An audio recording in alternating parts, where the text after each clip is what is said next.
Assalamualaikum warahmatullahi wabarakatuh. Allahu Akbar. Allahu Akbar. Allahu Akbar. Allahu Akbar. Allahu Akbar. Allahu Akbar. Allahu Akbar. Allahu Akbar. Allahu Akbar. Innal hamdalillah nahmaduhu wa nasta'inuhu wa nastahdihi wa nastarshiduhu wa na'udzu billahi min syururi anfusina wa min sayyiati a'malina. Man yahdihillahu fala mudilla lahu wa may yudlil fala hadiya lahu. Asyhadu an la ilaha illallah wahdahu la syarika lah wa asyhadu anna Muhammadan abduhu wa rasuluhu la nabiyya ba'da. Allahumma salli wa sallim ala Muhammad wa ala alihi wa sahbihi wa sallim tasliman katsira. Amma ba'd ayyuhan nas, usikum wa nafsi bi taqwallahi faqad fazal muttaqun. Wa'lamu anna Allah subhanahu wa ta'ala yaqul ya ayyuhalladzina amanu taqullaha haqqa tuqatih wa la tamutunna illa wa antum muslimun. Hadirin wal hadirat, al-aidin wal aidat yang dirahmati Allah subhanahu wa ta'ala. Hari ini kita berkumpul kembali duduk di atas tanah yang dingin, di lapangan terbuka, dinaungi langit yang membentang tak terhingga. Baru saja di tanah lapang ini kita menggemakan pujaan kebesaran kepada Allah, sehingga langit di sekitar kita gemuruh dengan suara takbir. Setelah itu kita serentak sujud, meratakan dahi di atas tanah, serta mengucapkan pengakuan kita atas kebesaran Allah subhanahu wa ta'ala. Subhanakallahumma Rabbana wa bihamdika Allahumma ghafirli. Maha suci Engkau ya Allah, Tuhan kami, segala puji bagimu dan ampunilah kami. Bersamaan dengan kita jutaan kaum muslimin di seluruh dunia melakukan hal yang sama. Hari ini kita jutaan umat Muhammad bergerak, bersujud dan bertakbir bersama. Allahu Akbar, Allahu Akbar, la ilaha illallah, Allahu Akbar, walillahil hamd. Ya Allah, inilah hamba-hambamu yang lemah, yang terseret hawa nafsu, diperbudak dunia, yang bergelimang dosa, bersimpuh, berserah diri, mohon kepadamu, ya Ghafur, ya Rahim, wahai yang pengampun, wahai sang penyayang, ampunilah dan sayangi kami. Hadirin wal hadirat, para jamaah rahimakumullah, pada kesempatan sholat Idul Fitri sekarang ini, kami mengajak para hadirin semuanya untuk merenungkan orang-orang yang oleh Rasulullah Sallallahu Alaihi Wasallam diberi nama al-ghuraba, atau orang-orang aneh yang berbeda dengan orang kebanyakan. Rasulullah Sallallahu Alaihi Wasallam pernah mengatakan, bada'al islamu ghariban wa sayaudu ghariban fatuba lil ghuraba. Sesungguhnya agama Islam itu bermula asing dan akan menjadi asing kembali sebagaimana permulaannya. Maka berbahagialah orang-orang yang asing atau ghuraba. Hadis riwayat Imam Muslim.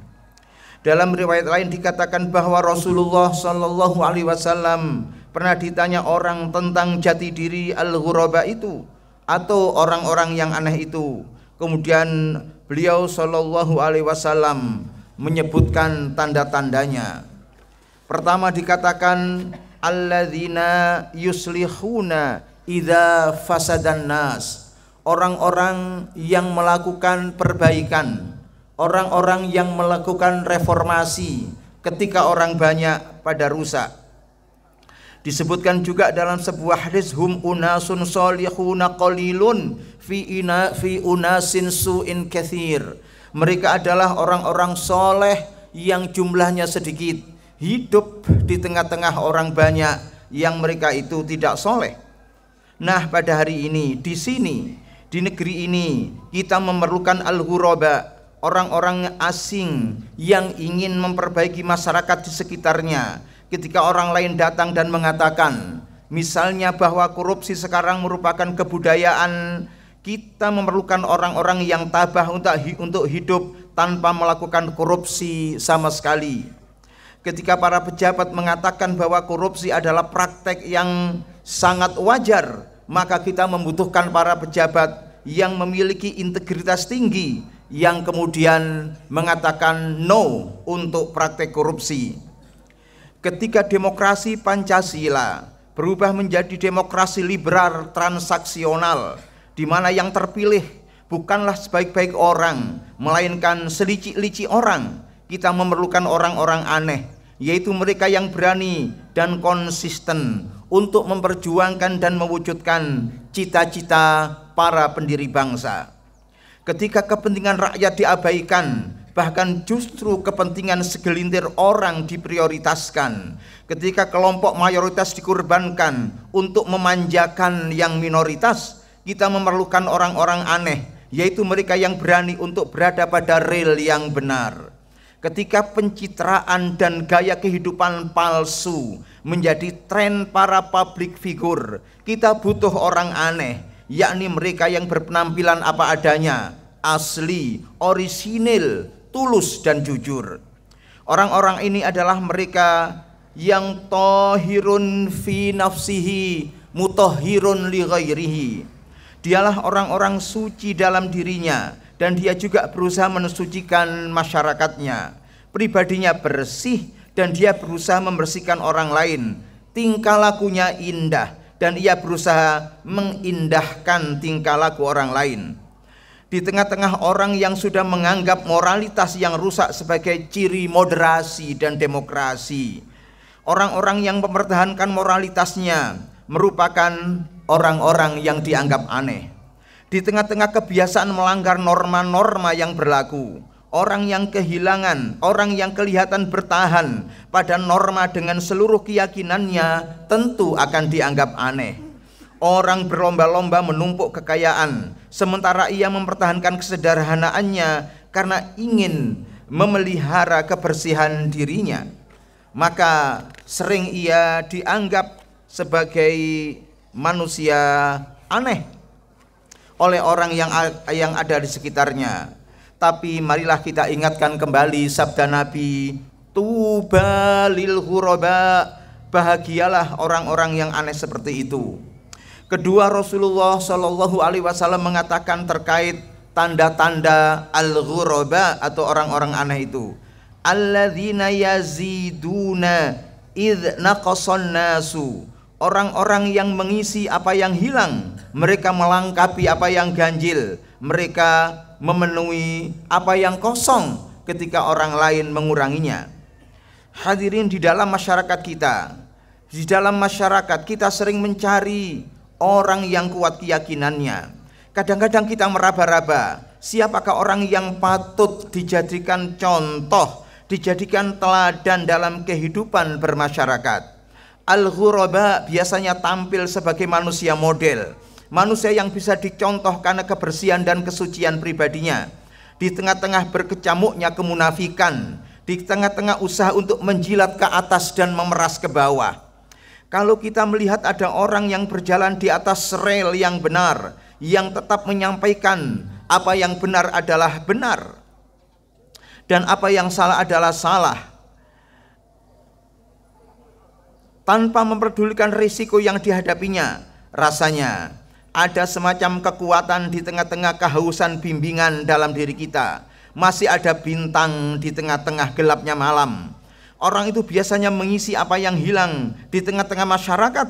Ketika orang kehilangan identitas, mereka menunjukkan beginilah identitas Islam. Ketika orang kebingungan tidak mempunyai pedoman, pribadi mereka menunjukkan tuntunan yang jelas. Rasulullah Shallallahu Alaihi Wasallam bersabda bahwa al-ghuraba adalah mereka yang menambah sesuatu yang tidak dimiliki oleh kebanyakan manusia.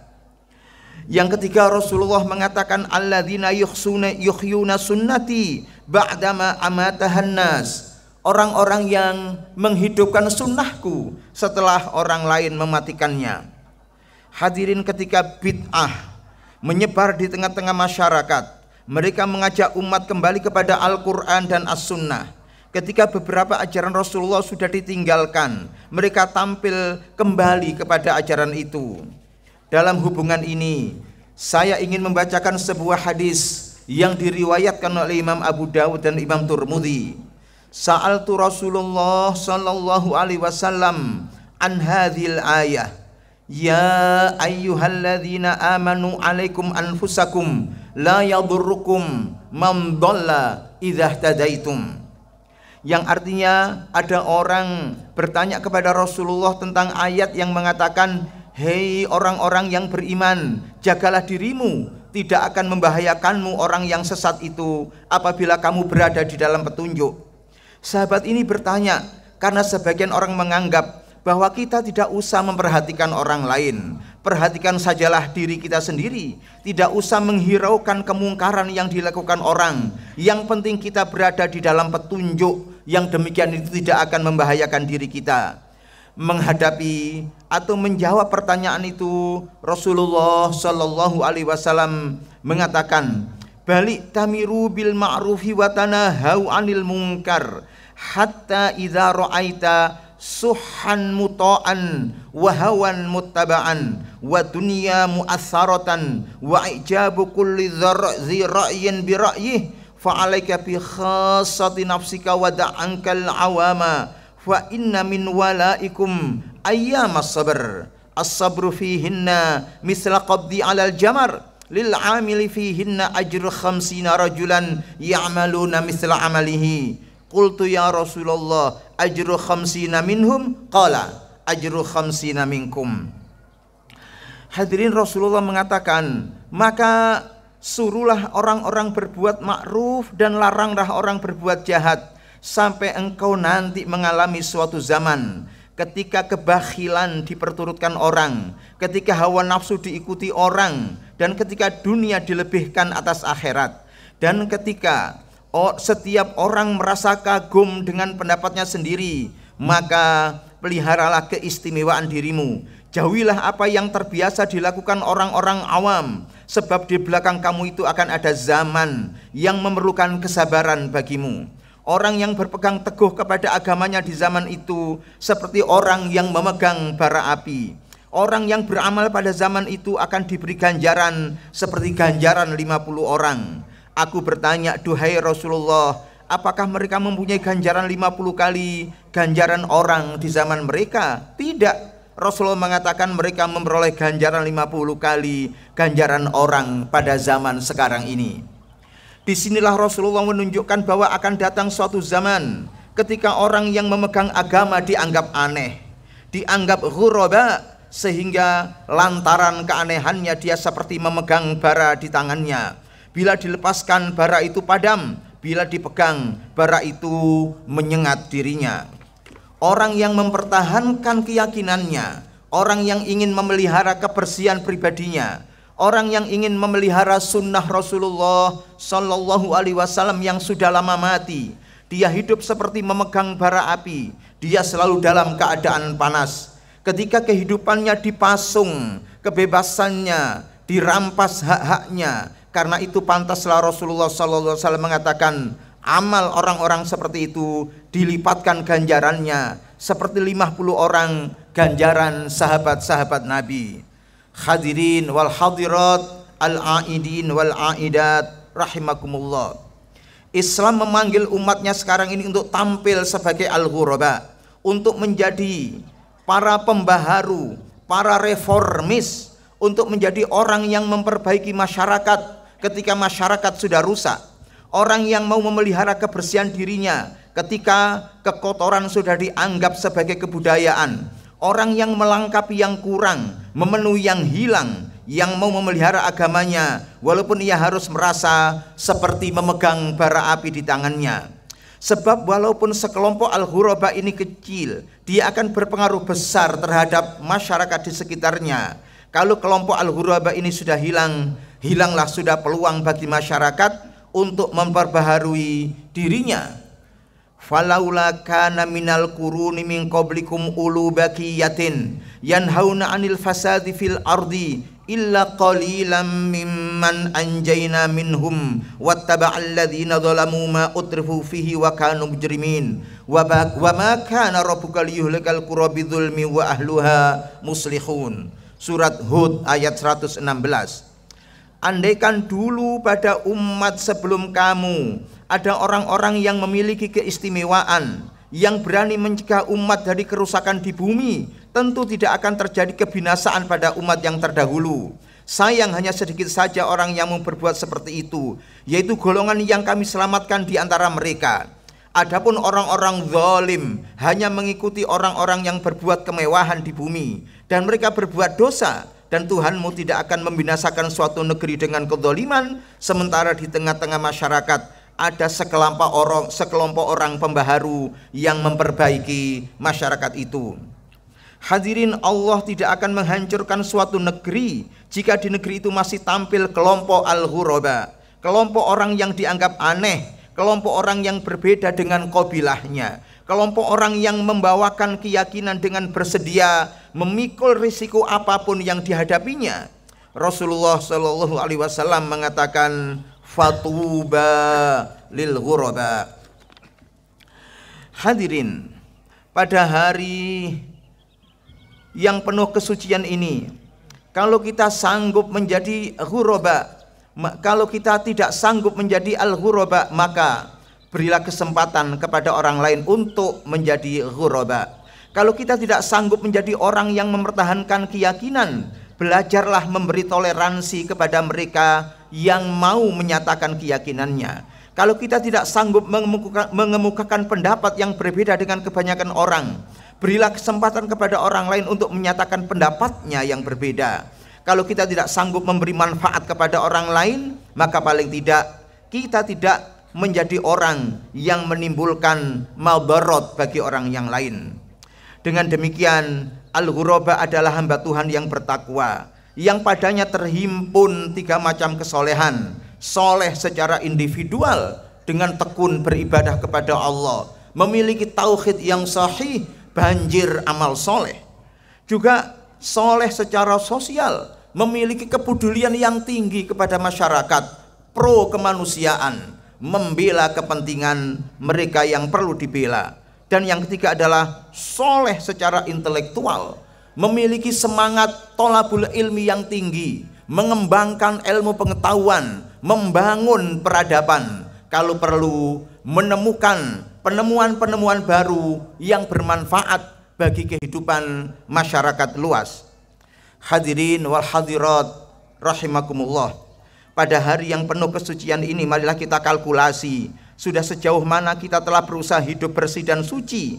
Marilah kita periksa apa yang sudah kita lakukan untuk kejayaan Islam dan kaum muslimin, sehingga benar-benar terbukti bahwa kita adalah kader Islam yang militan, yang tetap teguh dengan keimanan, kendati pun rasanya panas dan menyakitkan seperti memegang bara api. Kader Islam yang menghabiskan usianya untuk tujuan luhur, yaitu terciptanya kedamaian dan kemaslahatan di muka bumi. Allahu Akbar, Allahu Akbar, la ilaha illallah, Allahu Akbar, walillahil hamd. Di akhir khutbah ini, marilah kita berdoa kepada Allah agar semua asa dan cita-cita kita semuanya dikabulkan Allah Subhanahu wa ta'ala. Hamdan syakirin, hamdan na'imin, hamdan hamidin, hamdan yuafi ni'amahu wa yukafi'u mazida. Ya Rabbana lakal hamdu kama yanbaghi li jalali wajhil karimi wa li 'azimi sultanik. Allahumma Rabbana, kesalahan telah menutup kami dengan pakaian kehinaan, perpisahan denganmu telah membungkus kami dengan jubah kerendahan, besarnya dosa kami telah mematikan hati kami. Sejatinya tak sanggup kami sampaikan doa, karena seringnya kami lalaikan perintah-Mu, karena cepatnya kami melanggar larangan-Mu, karena kurangnya kami mensyukuri nikmat-Mu. Namun kami beranikan juga bermohon kepadamu, karena kami tahu dan menyadari Engkau Maha Pemurah pada mereka yang menghadap-Mu, pada mereka yang menemuimu dengan penuh harapan. Inilah kami ya Allah ya Rabbana, bersimpuh di pintu keagungan-Mu, bergetar berserah diri kepadamu. Kami sampaikan kepadamu betapapun besar rasa malu kami, permohonan hamba-Mu yang rendah dan hina ini. Allahumma Rabbana, masihkah berguna pengakuan yang kami lakukan? Masihkah menolong pernyataan nista yang kami kerjakan? Wahai yang maha suci, apapun yang terjadi, kami takkan berputus asa terhadap-Mu. Bahkan kami ingin sampaikan ucapan hamba-Mu yang hina, yang menzalimi dirinya, yang meremehkan kebenaran Tuhannya, yang dosa-dosanya semakin membesar bersama hari-hari hidupnya. Sehingga sampailah saatnya ketika kesempatan bertobat telah terlambat dan maut siap menjemput, yakinlah ia tiada tempat berlari ataupun berlindung kecuali pada naungan-Mu. Datanglah ia menghadap-Mu dengan ketulusan taubatnya, bersimpuh di hadapan-Mu dengan hati yang bersih, suci, menyeru-Mu dengan suara parau dan bergetar. Ia menunduk di haribaan-Mu sehingga melengkung punggungnya, menunduk di depan-Mu hingga rebah kepalanya. Air matanya deras membasahi pipinya, seraya memuji kebesaran-Mu. Subhanakallahumma rabbana wa bihamdika, Allahumma gfirli. Wahai Zat yang maafnya lebih sering daripada siksanya, wahai Zat yang ridhonya lebih besar daripada murkanya, wahai Zat yang selalu menganugerahkan ampunan pada makhluknya, wahai Zat yang selalu menerima taubat hambanya, naungi dosa-dosa kami dengan awan rahmat-Mu, curahi aib kami dengan hujan kasih-Mu. Jangan lewatkan kami pada hari kiamat dari sejuknya ampunan-Mu, jangan tinggalkan kami dari indahnya maaf-Mu. Wahai yang maha cepat ridhonya, ampunilah orang yang tidak memiliki apapun kecuali doa. Wahai yang asma-Nya menjadi penawar, wahai yang mengingatnya menjadi penyembuh, wahai yang mentaatinya jadi kekayaan. Ampunilah orang yang modalnya harapan dan senjatanya hanyalah tangisan. Wahai penabur karunia, wahai penolak bencana, wahai Zat yang cahayanya di atas segala cahaya, terangilah mereka yang terhempas dalam kegelapan.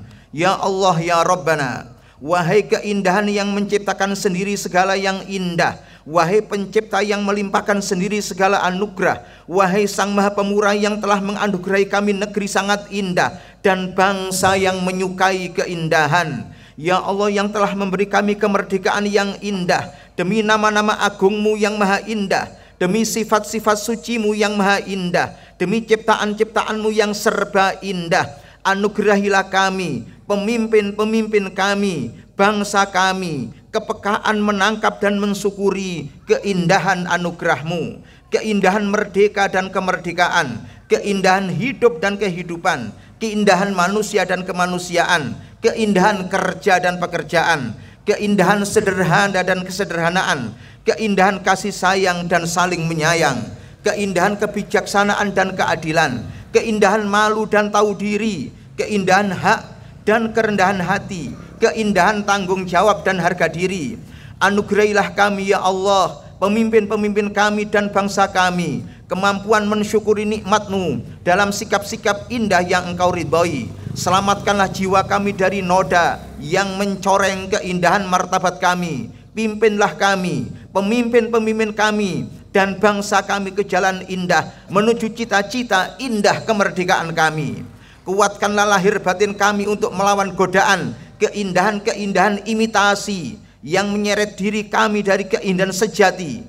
Kokohkanlah jiwa raga kami untuk menjaga keindahan negeri kami.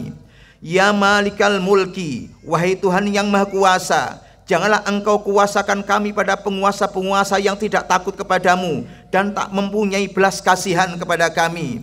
Ya Nur, wahai Maha Cahaya di atas segala Maha Kuasa, pancarkanlah cahayamu di mata dan pandangan kami, pancarkanlah cahayamu di telinga dan pendengaran kami, pancarkanlah cahayamu di mulut dan perkataan kami, pancarkanlah cahayamu di hati dan keyakinan kami, pancarkanlah cahayamu di pikiran dan sikap kami, pancarkanlah cahayamu di kanan dan di kiri kami, Pancarkanlah cahayamu di atas dan di bawah kami.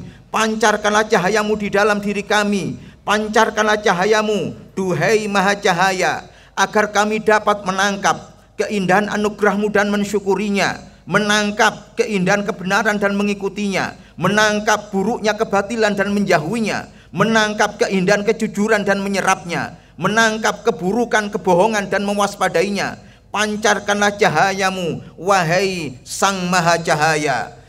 Sirnakan dan jangan sisakan sekelumit pun kegelapan di batin kami. Jangan biarkan syirik dan dengki, ujub dan takabur, benci dan dendam, kejam dan serakah, dusta dan kemunafikan, gila dunia dan memuji diri, serta bayang-bayang hitam lainnya yang menutup pandangan mata batin kami dari keindahan wajahmu, yang menghalangi kami mendapatkan kasih-Mu, yang menghambat kami sampai kepadamu. Ya Allah, ya Tuhan kami yang Maha Pemurah, kami berdoa seperti Engkau perintahkan, maka kabulkanlah seperti yang Engkau janjikan, dan ampunilah segala dosa dan kekhilafan kami. Rabbana la tu'akhidna in nasina aw akhtana. Rabbana wa la tahmil alaina isran kama hamaltahu 'alal ladzina min qablina. Rabbana wa la tuhammilna ma la taqata lana bih wa'fu 'anna waghfir lana warhamna. Anta maulana fansurna 'alal qaumil kafirin. Rabbana atina fid dunya hasanah wa fil akhirati hasanah wa qina 'adzabannar. Walhamdulillahi rabbil alamin. Aqulu qawli hadza wa astaghfirullahal ladzim li wa lakum wa lisairil muslimina wal muslimat fastaghfiruh innahu huwal ghafurur rahim. Wassalamu alaikum warahmatullahi wabarakatuh.